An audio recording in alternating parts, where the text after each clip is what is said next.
नमस्कार. मधमाशीचं जग एपिसोड दुसरा मध्ये तुमचं सहर्ष स्वागत. एपिसोड 1 मध्ये आपण पाहिलं मधमाशीचं महत्व किती मोठं आहे. आता एपिसोड 2 मध्ये आपण पाहणार आहोत मधमाशांचं घर इतकं परफेक्ट का असतं, ते नेहमी षटकोनी का असतं. कल्पना करा, तुम्ही एक मधमाशीचं पोळ जवळून पाहत असाल तेव्हा हजारो छोटे छोटे बॉक्सेस आणि सगळे एकसारखे परफेक्ट. हे फक्त घर नाही तर आहे निसर्गाचं मास्टरपीस. मधमाशांचं पोळ बनलेलं असतं मेणापासून. यालाच आपण बी वॅक्स म्हणतो.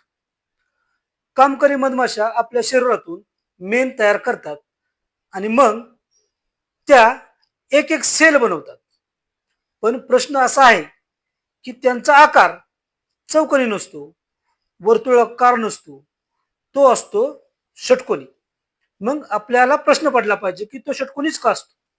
यातून आपल्याला जाणवतं मधमाशीचं आकाराबद्दलचं ज्ञान.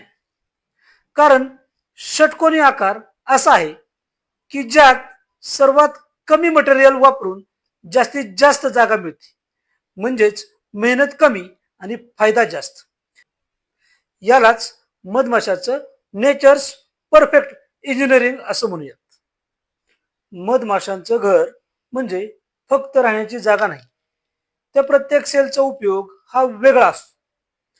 काही सेलमध्ये मध साठवले जाते, काहींमध्ये अंडी ठेवली जातात, तर काहींमध्ये नवीन मधमाशा वाढतात. म्हणजेच हे एक कम्प्लीट मिनी सिटी आहे. हे हजारो जीवांची दुनिया असलेले पोळ तोडलं जात आणि मग एका क्षणात हजारो मधमाशा ह्या भेगर होतात. त्यांच्या पिढ्या थांबतात आणि नकळत निसर्गाची साखळी ही तुटते. याचा परिणाम पर्यावरणाचा समतोल बिघडतो. एक छोटीशी मधमाशी, ना तिला प्रसिद्धी हवी ना कुठली अपेक्षा, ती आयुष्यभर फक्त एकच काम करते, ते म्हणजे निर्माण.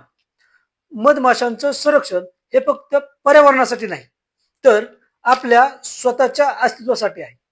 म्हणून जागरूक बना, निसर्ग जपा, कारण मधमाशी वाचली तरच आपलं भविष्य वाचेल. धन्यवाद.